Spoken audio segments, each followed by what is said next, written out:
you truly want to be there for your loved one, you got to preserve you. So I would say build that core group. But I'm being realistic because we have too many free resources. We have YouTube University. You just have to dedicate that time to making that comeback. So whatever it is that you want to do, so hard for me.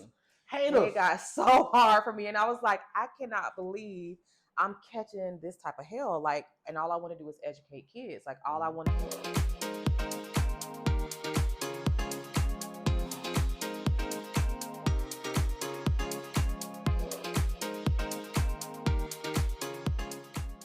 Welcome to another episode of the Let's Get Comfy podcast. I'm your host, Norman Harris, sole proprietor of Comfort Measures Consulting. We have a wonderful guest here today, a legend with us, sharing a different perspective, right? Most of our guests are more so healthcare related, but we have a coach here today. We have someone that's big into motivation, mentorship, and leadership as well. And I want to welcome to the show for you all, our comfy listeners, the legend, Jasmar Bennett. Thank you for joining me. Well, thank you. Yes, ma'am. Yes, ma'am. Legend. Ooh. The legend. Oh yeah, I had that written. You had that written down. Thing. Yeah, for sure. So I want to start off with I always start off with proper introductions. Mm-hmm. I'm gonna let you introduce yourself. Okay, so thank you so much first and foremost for having me on your podcast. It's such an honor. It's a pleasure. My name is Jasmar Bennett, and I am a mother of two boys, a 10-year-old and a 16-year-old. I am an educational leader. I am also a podcast and event host. I am a proud graduate of Florida A&M University, where I majored in broadcast journalism. From there, I started subbing, teaching, reading coach, assistant principal, all those good things, different caveats in education. But I never lost my passion for broadcasting. So when people ask me who I am, I always just state I'm a mother, I'm an educator at heart, and I am definitely always going to be a host. I am also a member of Alpha Kappa Alpha Sorority Incorporated. Mm-hmm. I am also the program director at GLAM, which is Girls Leave a Mark, where we help teen moms to get resources to basically continue to enhance their lives, whether we are providing things from the pantry or different resources to get them back on track to be whatever they would like to be. And I love being an inspiration to people. Definitely this coin phrase of now is the time for a dope comeback. I just truly believe that you can come back from anything with God, the right resources, knowing how to use those resources effectively, and just putting in the necessary work. So that's me in a nutshell. Yes, ma'am. Yeah. So today, comfy listeners, Miss Bennett here, she's going to talk to us about how our caregivers can have a comeback. And that's going to be one of our focuses of our show. But Miss Bennett left out something. What did I leave out? Yeah. She also won the 2022 Leadership in Media Award by the Lakeland NAACP. Yes. That's a really big honor. I haven't won no awards yet. Yes, it's coming. It's coming? It's coming. Tell us how that made you feel winning that award. Oh man. It was surprising to be nominated. It's just surprising because you hear that people are watching. Mm-hmm. You never know who's watching. It's definitely what you hear, but then it's like, oh my gosh, like they nominated me, voted, and I won the award. Mm-hmm. Got awarded at their annual gala that they have, and it was just amazing. It's amazing to be recognized by your peers, because I know the people who've gotten that award prior to, and you know, when God tells you to do something and it's implanted in you, what you don't need the affiliations of networks, you don't need the affiliations of like the things that you think you need. You know how people don't start until I gotta have everything ready. I just started. You just did it. I was passionate behind it, and I put all I had into it, and I just trusted God. And it's just like He made so many provisions for me. So you know, I'm competing against people who are at news stations, people who are, you know, with affiliates in our county, and it's like, okay, they nominated me, so you know, thank you. Like I truly appreciate that. So yes, that's big. I'm happy about it. I didn't want to let you leave that out. Also, the leadership in Lakeland, Class Excel. Yes, the Yeah, see, best you got class so many ever, things. class 40. Yeah. Leadership Yes, Lakeland. So ma'am. yeah. Okay. Oh, Yeah. but it's good to have the accolades and Yeah. accomplishments you have. Yeah. It goes to show following your mission and your dreams, and not chasing the money Right. necessarily can lead you just a wonderful life, but and a wonderful accomplishments and experiences. So Yeah. I admire you for that. So I want to start Yeah. back just with us. Yep. What intrigued you about reaching out to me? What just like motivated you to do that? Because it meant a Yeah. lot to me. Because Yeah. I started with my podcast. August 19th was my first episode. Okay. And then I launched the whole company almost like June 30th. So it was an honor to have you reach out to me at my early infinite stages, so it meant a lot to me. So, well, you know what? Because so it's weird. So that day, I was just like, you know what? I have a podcast anniversary show coming up. And so it's like, you can do your Facebook ads, you can do your IG ads, you can, just pay influencers to promote your event, etc. And just I'm thankful because organically I'm able to vibe with people who are in my city. But I wanted to get an array of people. It's like I know that what I am doing, the content that I'm creating, I wanted to expand across the masses, Central Florida. So I'm like, okay, Central Florida, Polk County is great because Polk County is in the building, all right? All right, got to shout that out. But I'm like, okay, Polk County, I can check that off.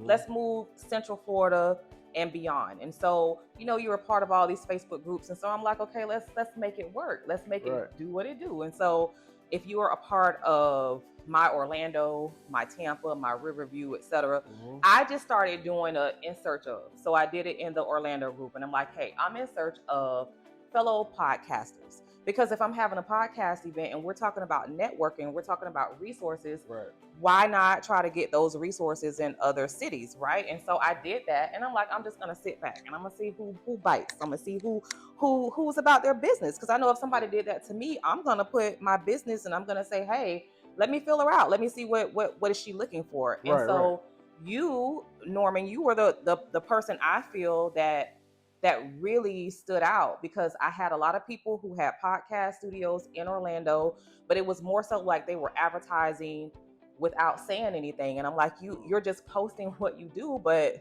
you're not telling me who you are. Like, how can we connect? And so, you go down these rabbit holes where you do research on each and every one of them. Then I came to you. First of all, the orange set caught my eye because I'm a rattler, right? So I'm like, okay, let me see. Let me see. Because I thought you were a rattler at first. So I'm like, yeah, I am. Clip, I know. And so that's why I'm like, my guesses were right. And I'm like, okay. So I started looking at your content and I'm like, yo, for him, it was reminiscent to me, because when I first started out, I was in a studio, I was doing all of these things, and I had a guest that came on. They had been podcasting for like 2 years, and they came on, they started with Anchor, and they were just like, Jazz, if this is your start, just imagine how much you're gonna grow. And so it was almost like I was going to say the same thing to you that someone had said to me like 2 years ago. And so really that's what really sparked me to spark a conversation with you. And then when you reached out, it was just like, okay, he seems like he's about his business, so yeah, let me take the call. You just were about your business. And so I appreciated that. So I was like, that's how it started. I thank you for giving me a chance. Yeah, like when you started out, I mean, as you know, you started out, but I take it very seriously, the people that I start with. Like a lot of people that have been on the show and people that gave me an opportunity to open the door for me. Those who I wanted to be my first guests, because they have an impact on just everything, my family life, like how I pay my bills. Opportunity takes you I don't take opportunities for granted. Somebody give me a chance. So I always like to share that. So going back away from me, back to you. But the Ebony Fashion Impact. What was the Ebony Fashion Fair impact on you? Okay, so with Alpha Kappa Alpha Sorority Incorporated, in our chapters back in Polk County, I remember being like the age of my son, like my youngest son right now, being 8, 9, 10. I didn't know it was a fundraising event and all of that and what it meant. All I remember is my family, my mom, my sisters, because I have 2 sisters who are members of their AKAs as well, church members, etc. So it's like fashion the Ebony Fashion Fairs. Like, we get the books because my mom subscribed to the books now. So I remember just looking through the pictures and seeing, and they would always do like an annual ad that the Ebony Fashion Show would be hitting different cities. And I wanted to be a fashion designer back then. So I couldn't wait till Easter. I get to put on my little socks, my little gloves, little hat. So I couldn't wait. I'm a girly girl. And so my first time ever going to that fashion show changed my life.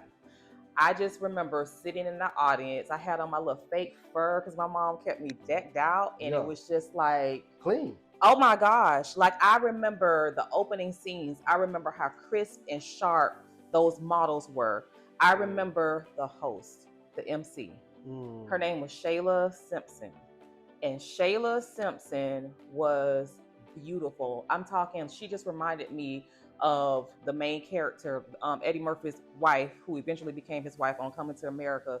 That's who she reminded me of. And it's like she would just sit in a chair just like this. That became his wife?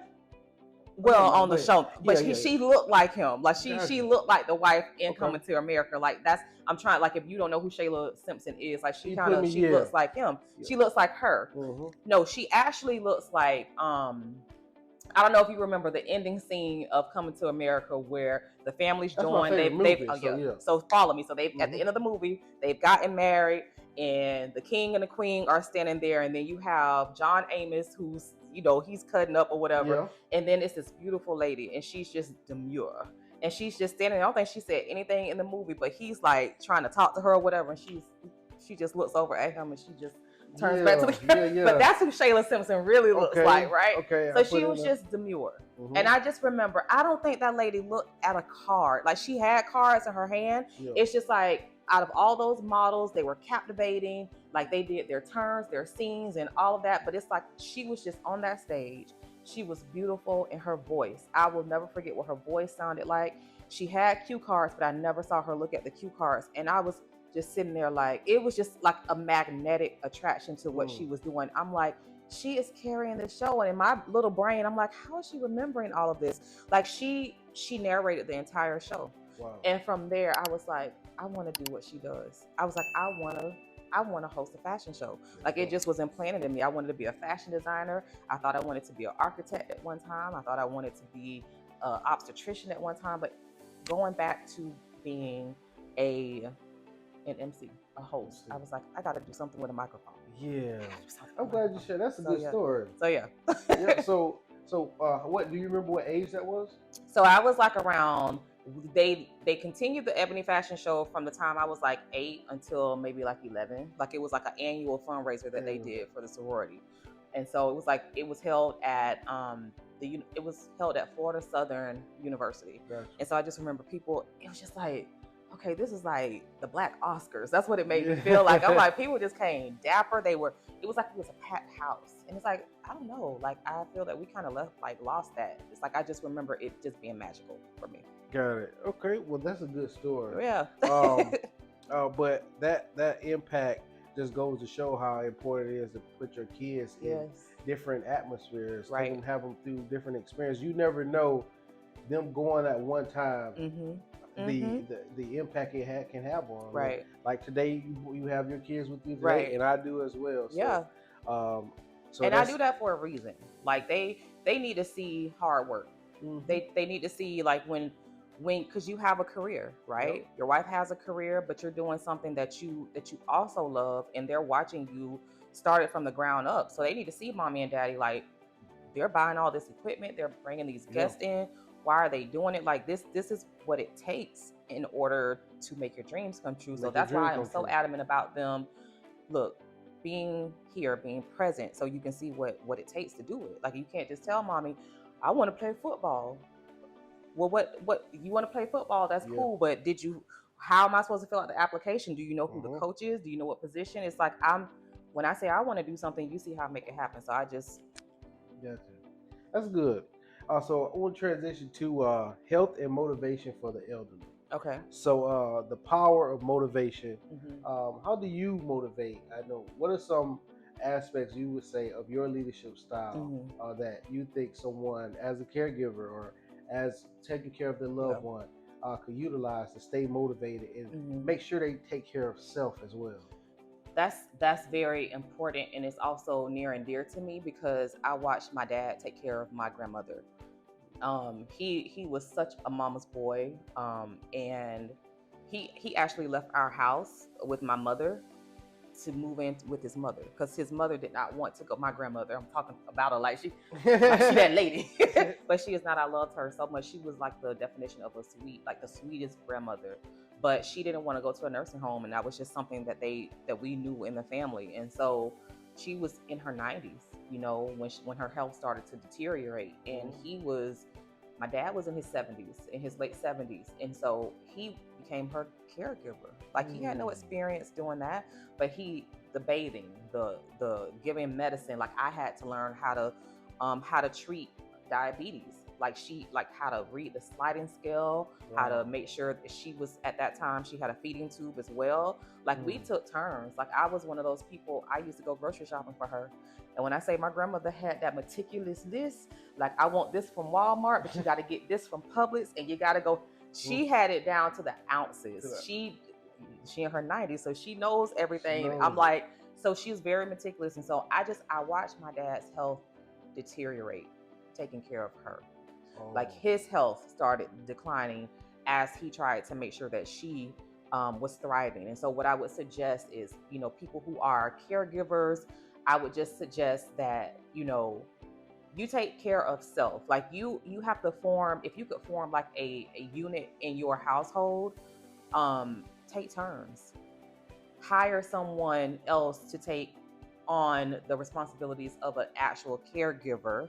Like outsource, to preserve your health, because just how they say when you're on a plane, and by the way, I can talk to you all day, so we ain't got to worry about time constraint. I'm just gonna throw that in there. And so like how they say you get your air mask, you make sure you get your air mask first, because if you can't help anybody, if you can't help yourself, you won't be able to help anybody else. In terms of caregivers and making sure they maintain their livelihood, he stopped fishing. Fishing was something that he loved to do. So it's like, don't stop doing those extracurriculars, because if you truly want to be there for your loved one, you got to preserve you. So I would say build that core group. But I'm being realistic, because maybe some people don't have that core group. Like I have a sorority sister. She lives in my neighborhood, and she's her mom's primary caregiver. She comes from a big family, but she's the one that's with her mom all the time. And I look at the sacrifices that she has to make, and she's like trying to calendar them in. Like, I really want to go to this event, so can one of you come watch mom?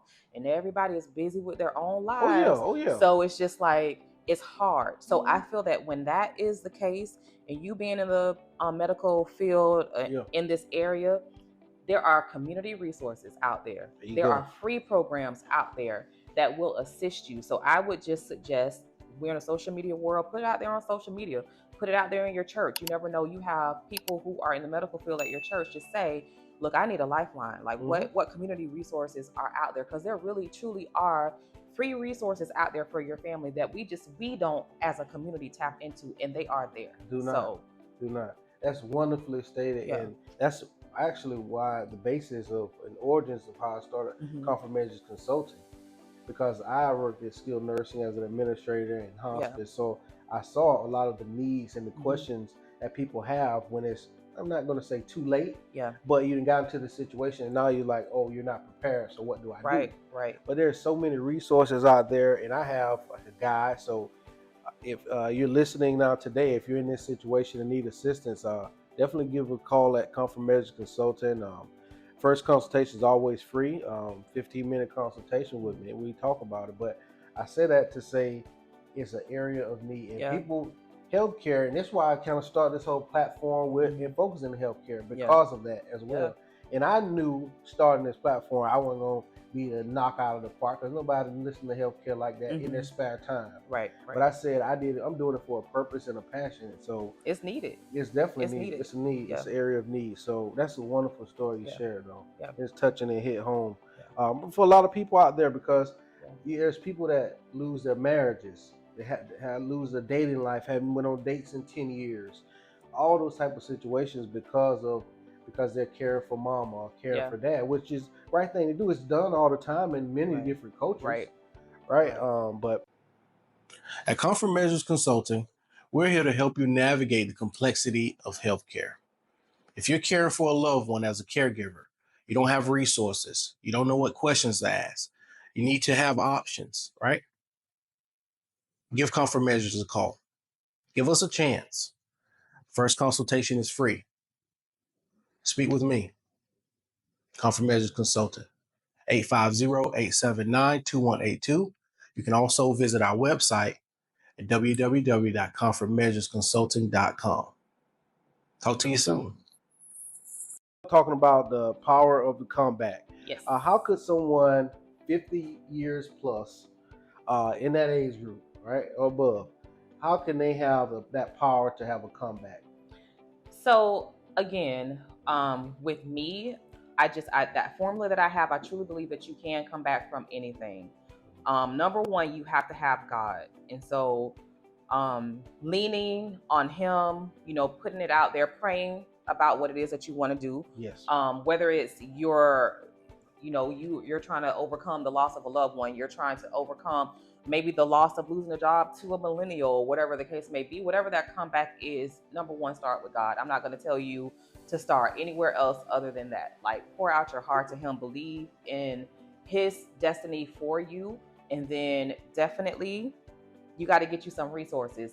I have talked to so many people just in talking, people who have been locked up. All right. Like, if a person who's been locked up can link with people who are in prison with them, and they can link with somebody who has a skill set that's greater than them, and they start studying, they dedicate a certain amount of time every single day to learning, to do whatever they want to do. We have too many free resources. We have YouTube University. You just have to dedicate that time to making that comeback. So whatever it is that you want to do, let's just say you're broke, your credit is bad, and you don't know how to invest or whatever the case may be.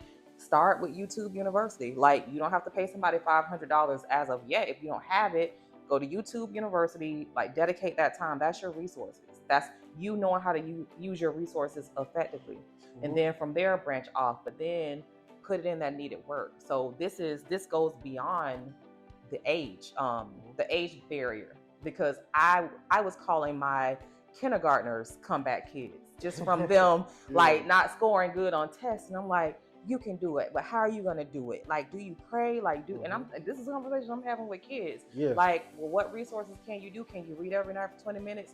So all of that, if a kid can do it, all the way up to you being 50, you can do it too. There we go. Got to put in that work, though. Got to put in the work. Yeah. And change your mindset. Priorities, prioritizing, proper organization skills. Right. All of that stuff, it plays a part in it. Dedicating time, structured time. Right. Is very important. And I always used to say, I done said on previous shows, while you're sitting there on TikTok, just take a look at your boy. Just take a look at Comfort Measures Consulting, the podcast. Take a look at your boy. Yeah, take a look at your boy.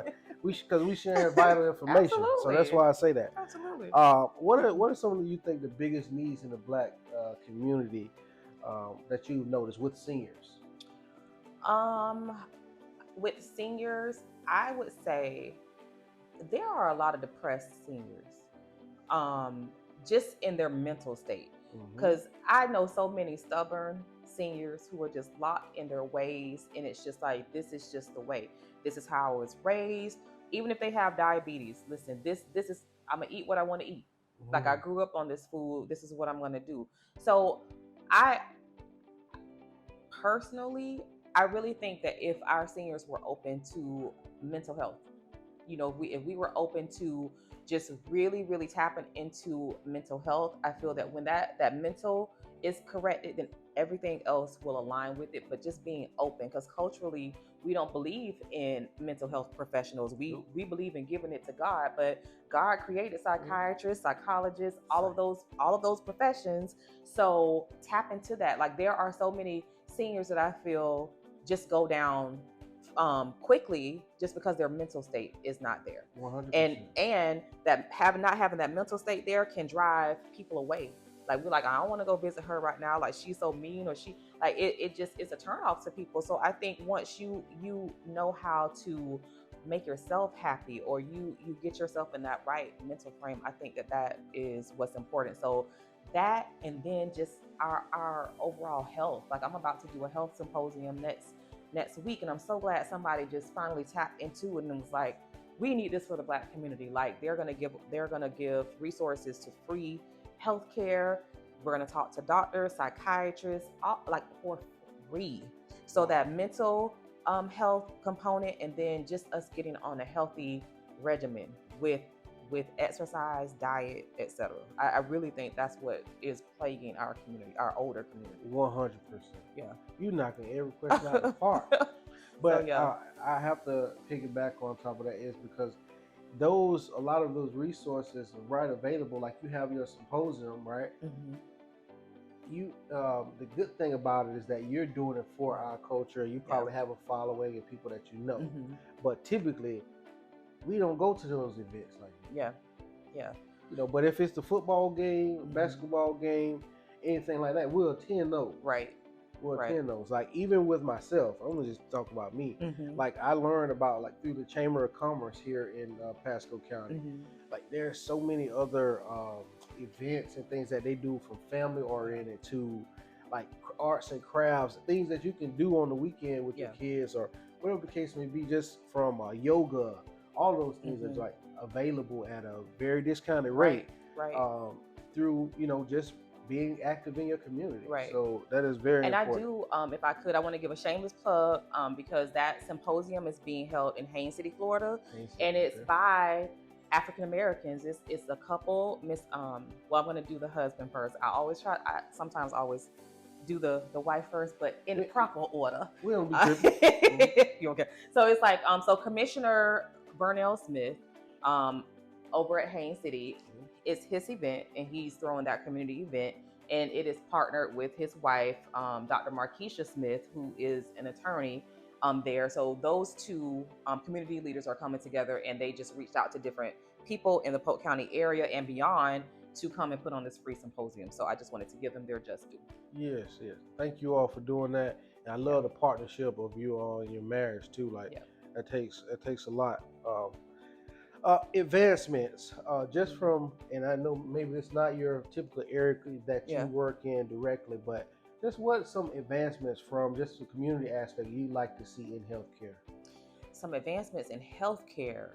I would like to see like more mobile units, because there's a lot of people who can't make it to their doctor's appointments because of mobility. There's a lot of people who may not have someone to take them that they feel comfortable with. So I think with it being a technological society, you know how we have like the breast cancer vans and buses that come out. Like if there's a mobile unit that we could mobilize to even do that and just have your basic machines, etc., there where they can just pull up at your house and like, come on, Miss Smith or Miss Bennett, like we got you today. How are you doing? I think I would love to see that. That would be incredible. That's good. Yeah. I know that I recently heard about a company. I'm sorry, I don't remember the name, but they have like dentists, like they have the dentist van, the big bus. They have all the equipment, like you go to the dentist and they'll park in the community. So, but that is good. I know there's a lot in healthcare. There's a lot of providers that will go into the home, but an actual mobile site, like you're saying, that will go and say be convenient for them to come in. Right. That is really good. Yeah, you have a good idea. That's good. So. I know we didn't tap into your podcast journey and your origins. I want to get there, but first, I want to ask you, why FAMU over UF? And I was like, I saw that question. I was like, he's done his research. Okay. Yeah. Let's do it. Yep. I'm going to be very quite honest. I'm going to be very honest with you. It was the money, surprisingly. And when I tell this story, people are like, what? You said, look at my face. Here's how it happened. Like, I first of all, I love school. Like I absolutely love school. School came easy to me. I loved it. So I was invited to go to TOPS at FAMU, which is a program where you get to go and you get to explore the campus before you get there, right? But I was also invited to go to a similar program at the University of Florida, which one of my sisters, one who was closest in age to me, She is an alumna of the University of Florida, and so she was so excited. She's like, "Yeah, we get to spend this whole weekend." They linked us with SGA, but it was their Black student government or whatever. So they basically are taking you and they're showing you the ropes of UF, and they're telling you, oh, if you go to an HBCU, you know, it's not realistic to what you're going to experience in the real world, etc. Like, we're going to parties, we're learning about the culture of UF, like academics, etc. And they're just trying to link you with someone that you would vibe with, right? Mhm. And so at that time, I wanted to go into architecture, at least I thought. And I went into that program, and I was like, yo, this is like, nobody looked like me. They have some amazing projects going on, but I was like, I just don't see it. But then I was like, okay, to be a Gator, you know, it's great, Gator Nation, you know, more contacts in Earth, well, in the world, like, as I'm trying to grow. And so it came down to it, like, I hadn't made my decision, but I used to work at Food Lion, and that was my favorite job too. That was my first job. I was a cashier. And so I remember my sister came and she brought me the acceptance letters, but she handed me UF first. And she didn't know if I was going to get in or not. So I opened it literally. She was that excited. She brought it to me on my job. Oh, wow. And I got in. And with it, she handed me a gift. She had already got me a credit card, and it had a UF emblem on it, my name on it. She was like, congratulations, like, let's go. Not too long after that, I remember getting so many letters from FAMU, whereas that scholarship money that they were offering me, it covered everything at FAM. My housing, books, everything, and I had some left over. But at UF, it didn't cover. Like, what they were offering me did not cover. And this is with Bright Futures, all of that. But it was like, it was more money at FAM, and FAM was courting me in broadcast because they had saw what I was doing with my TV news show in high school. And I was just like, I think I want to go to FAM. Like, I was in a neighborhood band. Shout out to the Marching Wolverines in Winter Haven. I was already in the marching band. Like, we were going on summer trips to FAMU, so I knew all about the marching. I knew about all the schools, and it was just like, but for me, I was consciously thinking about, I don't want to have to call home to my parents for anything. Like, I want to feel like I paved my own way, and it was like, to go to FAMU, I was just like, I want this experience. Like, I'm loving their journalism program. When I went to TOPS, I love the professors. They knew all about Polk County. It felt more like home at FAMU. And so that's where, and then on top of that, they ended up giving me that little extra cash. I was like, I'm sorry, sis, I'm gonna have to give you this credit card back because I'm going to FAMU. So that's how that happened. Got it. Okay. That is how that happened. Good stories, man. And shout out to your sister too. To have that support like that, for her to take time to do that, like, that she's means so a dope. lot. She's so dope. What's She her brought. name? I was like the only. Shout her out too. Tracy, my sister Tracy. Oh, Tracy. I'm like the baby of the family. We're like 12 years apart, so she's like my sister mom. Yeah, sister mom. Shout out to you, Tracy, man, being a good big sister. But at this time, we're gonna take a pause for a comfy comedy section. All right.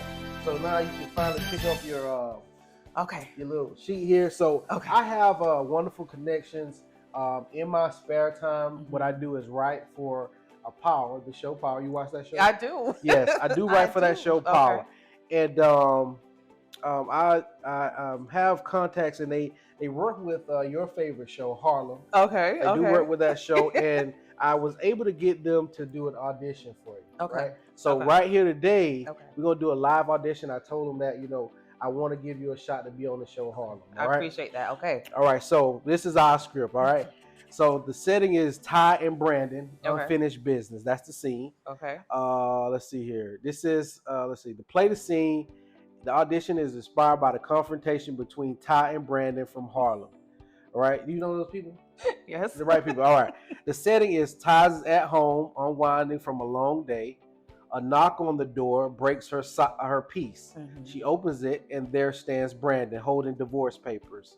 She freezes for a moment, then crosses her arms. So we're gonna start.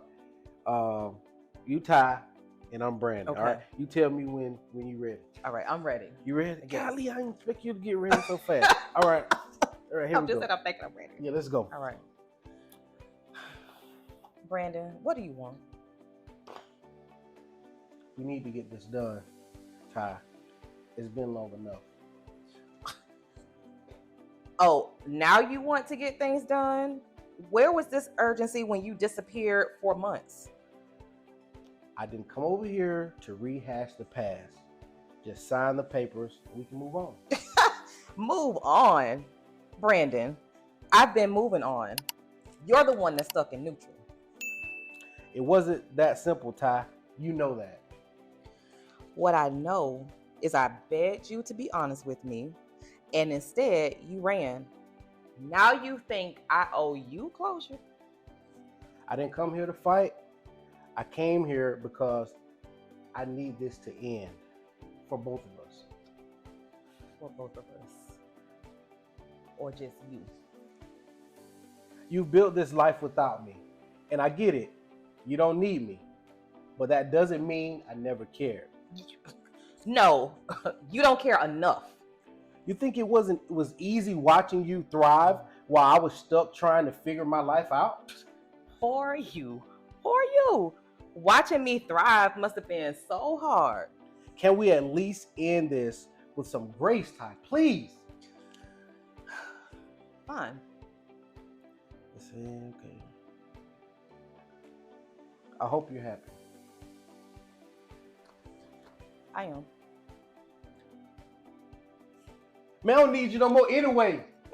I'm sorry. Shut in. Scene. All right, 50. Holla at him. She ready. She ready, 50. Listen, please. I'm trying to get please. Yeah. Yes. That was fun. All right. We ready? Back in it. Get back in it. All right. So your podcast origins. Award winning. Yep. Award winning. Just tell us the origins of your podcast and describe it to the audience, right? And also while you're at it, tell them where they can find you. All right, I will do that. And so, so I was on the radio at FAM. And so when I graduated, I left that behind. And so like out of all of these years, I would say over 15 years, I have been harboring that dream of getting back into radio. And so podcasting started, right? And so I'm like, well, I tried. Like when Olivia Fox came to Tampa, like I reached out to her because I had met her at a job fair at Howard when I was going to FAM. Like I just thought, hey, I still know Olivia Fox. Like she can get me in. And it's like she moved. Like she left Tampa and I think she went back to Maryland. And I was like, dang, I don't know anybody at the radio station. I knew Joe Mama Johnson, like, cause he was from Polk County and he was on the radio with the Love Show at in Tampa. So it's like I never found a way to get back into radio here. And so that was just always a dream no matter what I did. And so it took me like really going through a hard time in my profession where it's like I was escalating. And it's like the higher you get, for me, it was just nonsense that was happening. Like people like thinking that I wanted to take their job. And I'm like, I'm trying to learn from you. Like you're heading to school. I'm an up and coming leader. You're supposed to be showing me the ropes. And instead you're feeling intimidated. And that's just really what it was. I literally had someone that I was co-leading the school with. She told me, I think you're trying to take my job. And I'm like, lady, I was placed here. Like I didn't even apply for this job. I was literally placed at this site, and your job, you're supposed to be leading. And so it got so hard. Haters. It got so hard for me. And I was like, I cannot believe I'm catching this type of hell. Like, and all I want to do is educate kids. Like all I want to do is just genuinely be a great leader. So I tapped out. Like I literally tapped out and I was like, God, what is it that you want me to do? And it was just like, at that time, I was going through a time where I was losing my father. Like my father was like, he was in hospice. And it was just like, you do all these reflections. And it's just like, my father worked so hard. Like he scraped up pennies to have me go to NABJ conferences. And that's the National Association of Black Journalists. It's like, it just all kept seeping back through me. Went to homecoming. And I was like, I don't know. I was like, I want to go homecoming. Like, I feel like I need this because when I was here at FAM, I knew what to do. I went back to FAM. Like this was after COVID when the world was open back up. And I was like, you know what? I went back to J school, walked around, and I was like, I'm starting my podcast. And when I came home, it was just like, yeah, I would love to do a podcast where it's all risque, where it's fun, where, I have a good co-host, but it's like, I don't want to depend on anybody. And it's like, Jazz, well, what is it that you want to do? And I was like, you know what? I'm making my own comeback. I am making my comeback slowly. So I always called my oldest son my comeback kid. And I was like, you know what? I want to teach people that they can come back from anything. And so I'm just do the Jazzy Conversations with Jazz podcast because someone always told me whenever you start something, you need to just call it hosted by Jasmar or the Jasmar Talk Show or put your name in some kind of way, Jazzy. And I'm like, okay. So it literally just started coming to me like that whole weekend, like while everybody was partying, I may have looked like I was partying and I was in the moment. I was thinking about my podcast the entire weekend. I had already had it mapped out. I knew I wanted to be my first guest. I just knew. I knew someone with a podcast studio. I was making phone calls to him. I was like, when I get back, it's going to be on a Monday. I'm going to honor the death of my father, and I'm going to chase my dreams. This podcast is going to focus on the power of the comeback. I already have my first 5 guests lined up. They've already given me their yeses, and we're going to rock and roll. And that was the history of it. Like I typed up my mission. I typed up my show summary, and we just got it cracking. I jumped out on faith, and I was like, "Hey, we doing it. We're doing it." Yeah, for sure. Yeah. Actually, I'm sorry. My wife tell me you gotta stop telling your stories on the shows. But if some trigger bad, I gotta see it. Yeah. But so the same thing happened with me. That's why it's touching to hear you explain it like that. Like it was on my mind so much. Yeah. That it took over what Comfort Measures originally actually started with. I'm like, dang, I keep thinking about this podcast so much. Yeah. You know what I mean? And I already knew who my first guest was gonna be too. Yeah. I already had my what I want to say first 3 to 5 guests already in my head. I already knew they were gonna say yes. Everything was fine, and I just wanted to do it, and I did it. But it's good to hear like it's similar stories. But I think God plants that in us. You know, like when it's something start listening to it. You do. That's the hard part. You do. When it's something pervasive like that, and you can't let it go, like you were sleeping with it, you are waking up with it.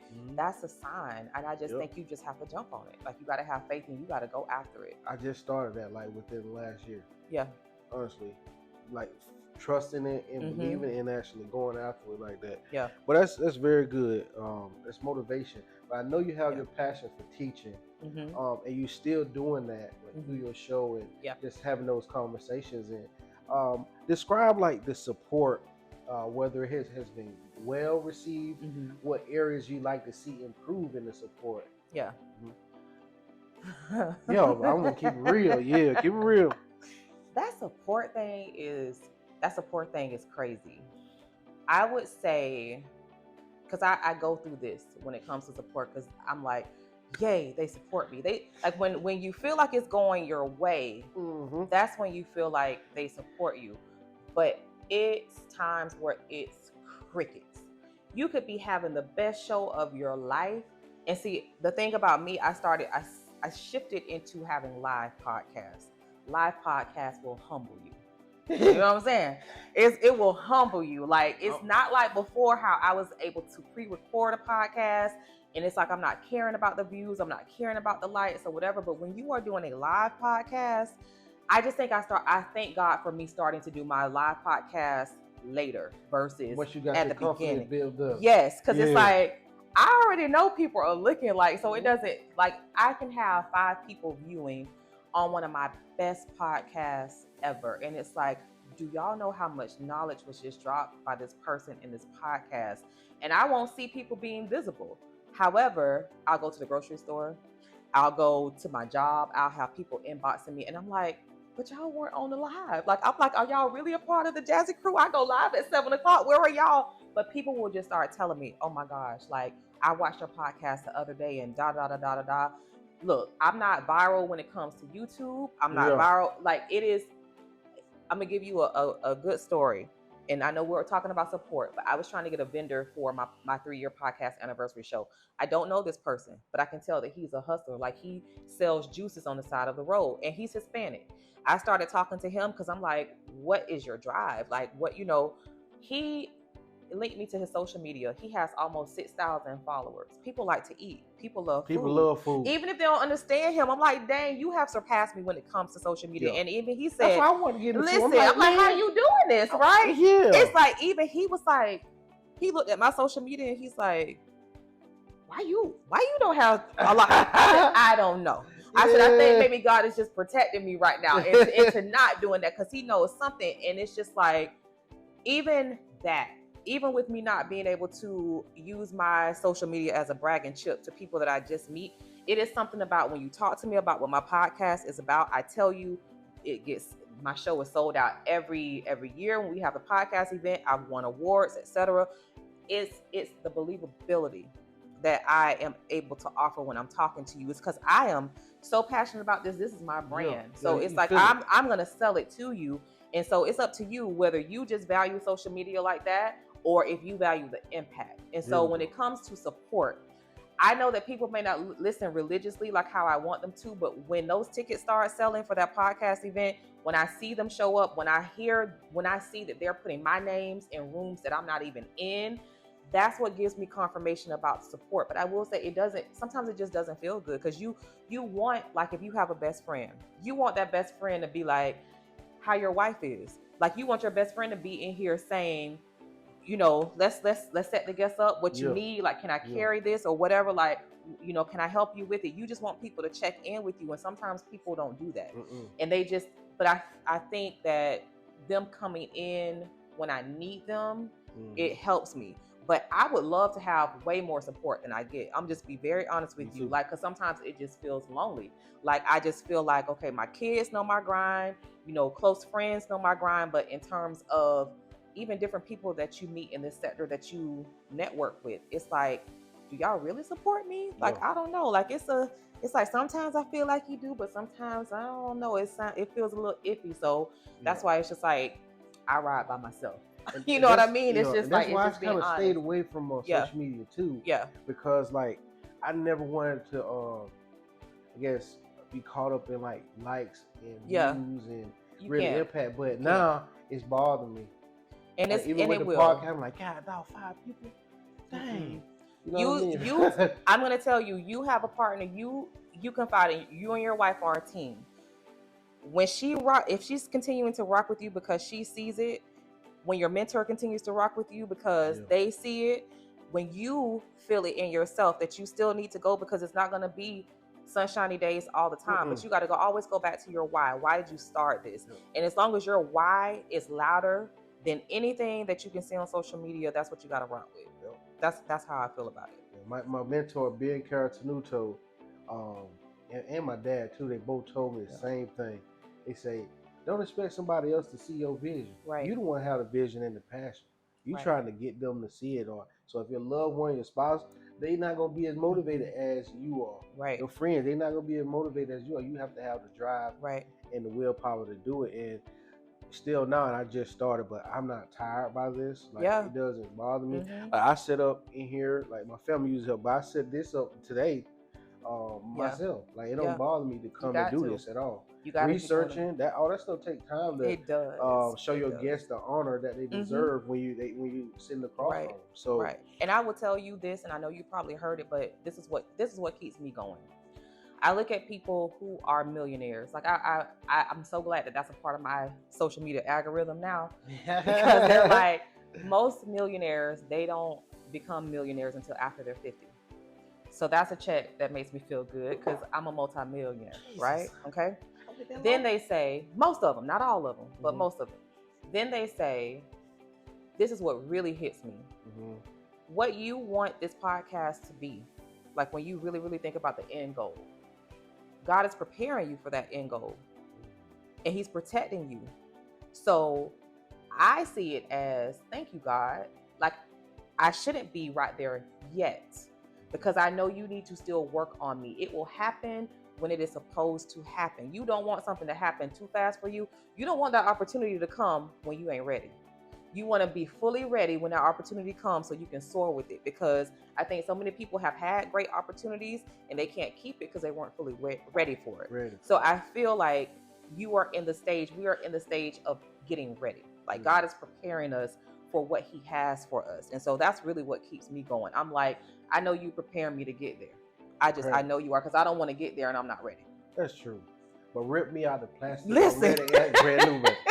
Rip me out of plastic. I'll take a million any day. Yeah. Rip me out. What's her name? Lotto said that. Rip me out the plastic. But right now. Yeah, yeah. I'm gonna do right, Jesus, and I'm gonna pay my tithe. So, future Yeah. initiatives, projects, Yeah. upcoming events that you Mhm. have planned. So definitely, like I stated, I am an event host as well as being a podcast host, and so that's also how I'm able to grow my podcast. And so I just did a literacy festival. I said a literacy festival. I just did a micro school event. There are some schools in Polk County that are outside of the trajectory of public schools. They reached out to me, and I was able to host that event. And so I do have the health symposium that's coming up. I'm going to be the host of that event as well. And then, of course, I have my 3-year podcast anniversary live show that's going to be on November 9th from noon to 5 at the Lakeland Well. And that's 114 East Parker Street in Lakeland, Florida.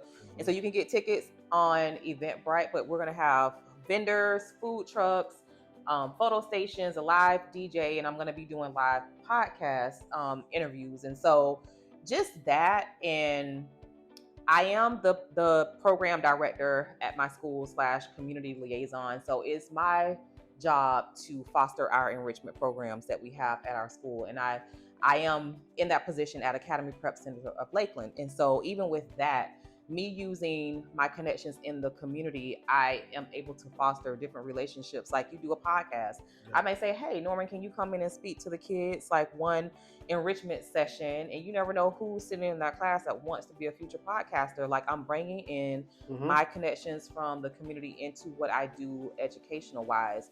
And so I'm always looking for hosting events. And so that's really what I have coming up on the horizon right now. Well, I can come in. Come on. He's like, I can come in. I can come in. Yeah, we gotta talk about that after the show. But yes, yeah, we do. Yep. plug your boy in. But I just see now because the one question I had here is just your impact on your community, and I don't even think that I have to even ask that question because you displayed that just here today. Just being a mother, like I think I guess it's called your slogan. Yep, that's my tagline. That's your tagline, educator. Well, your tag, you encompass it. Yeah. You really does. It encompasses everything you do, and I guess here to concede today. But today's episode was special because one, we had some motivation aspect, but also we had a history story of somebody that have impact on the community directly. But we spoke to our caregivers to connect them with different ways they can stay motivated, hear real life stories about others' journeys as well. But I just want to say, from a healthcare perspective, in our caregivers, get involved. Right. Get involved. It's more than your phones. It's more than the news, watching the television. If you're going to utilize the phone, utilize it by searching something in your area that you can actually get out and about in, especially our aging adults as well. You get in 60, 55 years old. It's more than just sitting on the front porch watching the cars go by, right? It's more than just looking at what you're going to cook next. Yeah. It's more. It's more out there. It's more. You can make connections and network at 60. You know that too. Yeah, there's advantages and things you can take advantage of, I should say, at that age as well. Doors can still be open for new opportunities at 60 and 65. Yeah, you can learn something at that age too. It don't mean you wind it down.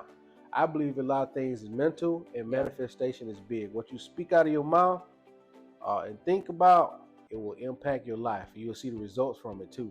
So watch what you say. You keep preaching that you old and your old knees bad, I can't get up no more. Yeah, guess what? More and more you're going to feel that way. Right. All right. So I want to just thank you for the blessing that you provided the audience today. The legendary Miss Jasmar Bennett. If you would just again let them know where they can find your social medias for the audience, please. I will, and thank you so much for having me. You have a platform that is going to change lives in a positive direction in an area that is needed. So my podcast is the Jazzy Conversations with Jazz podcast. It airs live every Monday at 7 p.m. Eastern Standard Time on Facebook, IG, and YouTube Live. But you can also find episodes on your favorite podcast platform. And I would love for you to be a part of the Jazzy crew. Make sure that you subscribe, you like, you share, you leave me some feedback or a review in the comment section. And I would love to have you be a part of my Jazzy crew. Yeah. That's good. One day I'm gonna be able to say everything and it flow just like that too. You do. Yeah, that's how it's gonna be, just same way. But thank you for watching another episode of the Let's Get Comfy podcast. Be sure to like, comment, subscribe, share your thoughts. Check out our website www.comfortmeasuresconsulting.com. You also can find me on YouTube at the Let's Get Comfy podcast.com. Comfort Measures Consulting on Facebook and Instagram. It's me, your favorite black bearded bald guy, Norman Harris. I'm out.